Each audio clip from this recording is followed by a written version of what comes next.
Vijayawada క్యాతరాజుపేటలోని JP apartments వాసులు drainage సమస్యతో ఆందోళనకు దిగారు.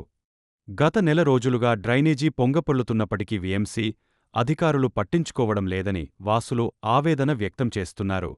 డ్రైనేజీ నీరు నిల్వ ఉండడంతో దోమలు పెరిగి ఆరోగ్య సమస్యలు తలెత్తుతున్నాయని చెబుతున్నారు.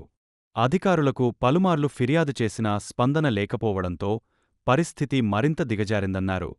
దుర్వాసన కారణంగా రోజువారీ జీవనం కష్టంగా మారిందని అపార్ట్మెంట్ వాసులు పేర్కొన్నారు.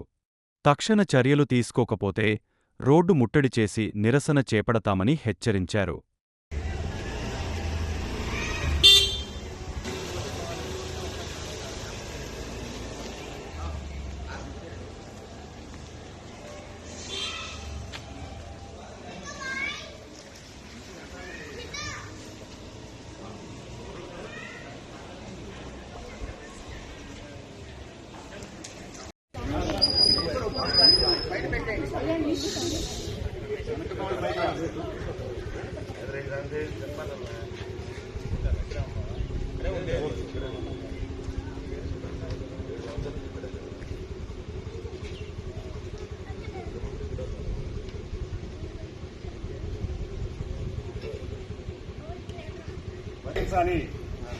సమస్యలు పరిష్కరించాలి, వెంటనే పరీక్షించాలి.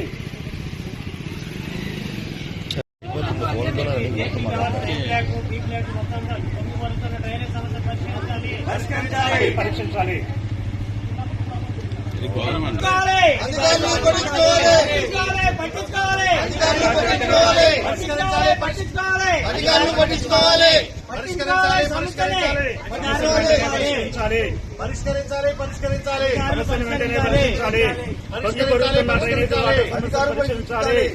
డ్రైనేజీ సమస్య పరిష్కరించాలి. డ్రైనేజీ సమస్య పరిష్కరించాలి. వెంటనే స్పందించాలి. అధికారులు స్పందించాలి. నా పేరు శ్రీనివాసరావు అండి. నేను 10 సంవత్సరాల క్రితం ఇక్కడ జేపీ అపార్ట్మెంట్ ఏ బ్లాక్ లో ఫ్లాట్ కొనుక్కుని ఉంటున్నామండి. ఇక్కడికి వచ్చిన దగ్గర నుంచి డ్రైనేజ్ సమస్య అనేది కంటిన్యూస్ గా 10 సంవత్సరాల నుంచి ఎప్పుడన్నా మధ్యలో ఒక 2 నెలలు 3 నెలలు బాగుంటుంది, మళ్ళీ ఇంకొక 4 రోజుల తర్వాత మళ్ళీ ప్రాబ్లం వస్తుంది. కంటిన్యూస్ గా ఈ ప్రాబ్లం ఫేస్ చేస్తూనే ఉన్నాము.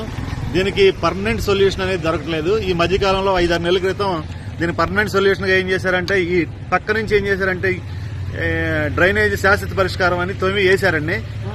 అయినా గానీ ఆ పరిష్కారం ఇంకా మాకు పూర్తిగా లభించలేదు. ఒక 15 నుంచి 20 డేస్ నుంచి కంటిన్యూస్ గా మ్యాన్ హోల్స్ లో నుంచి కంటిన్యూస్ గా పొంగి పొరలటం, దీన్ని పట్టించుకునే నాదుడు లేడు. ఎన్నోసార్లు మేము అధికారులకి విన్నవించినప్పటికీ అధికారులు తూతు మంత్రంగా ఎప్పుడన్నా వచ్చి చూసి వెళ్ళిపోతున్నారు తప్ప దీన్ని పట్టించుకుని పాపాన పోలేదండి. విపరీతమైన స్మెల్, దోమలు పెరుగుతున్నాయి. ఈ దోమలు కుట్టి మలేరియా, డెంగ్యూ జ్వరాలు కూడా వచ్చే అవకాశం ఎక్కువగా ఉంది. కాబట్టి అధికారులు త్వరగా స్పందించాలని ఎన్నోసార్లు కోరుకున్నాము. ఇక్కడ దాదాపుగా A B C C1 C2 F block G block అని దాదాపుగా 250 ఫ్లాట్లు ఉన్నాయండి. జనాభా వచ్చేవారికి దాదాపుగా నాకు తెలిసి 1000 మంది పైగా ఇక్కడ నివసిస్తున్నారు. మేము అన్ని బిల్స్ ప్రాపర్ గా ఇన్ టైంలో పే చేస్తా ఉన్నాము. ప్రాపర్టీ ట్యాక్స్ కడుతున్నాము, అలాగే హౌస్ ట్యాక్స్ కడుతున్నాము, సివరేజ్ ట్యాక్స్ కడుతున్నాము. అన్ని టైంకి కడుతున్నాం గానీ మాకు ఫెసిలిటీస్ అనేవి వీళ్ళు ప్రొవైడ్ చేయట్లేదు. చాలా దారుణమైన పరిస్థితిలో ఉన్నాము. పచ్చి పల్లెటూరులో కూడా ఇలాంటి ప్రాబ్లం ఎక్కడ ఫేస్ చేయరు. మేము విజయవాడ నగరం నడిబొడ్డులో ఉంటున్నా గానీ ఇలాంటి పరిస్థితిని మేము ఎదుర్కొంటున్నాము. చాలా బాధపడుతున్నామండి. 25 లక్షలు 30 లక్షలు పెట్టి కొనుక్కుని ఇక్కడికి వచ్చి మేము చాలా విపరీతమైన ఇబ్బందులు ఫేస్ చేస్తున్నాము. ఇది మాకు ఒక పనిష్మెంట్ ఏరియా లాగా ఉంది. మేము ఎక్కడ ఉంటున్నామో కూడా అర్థం కావట్లా.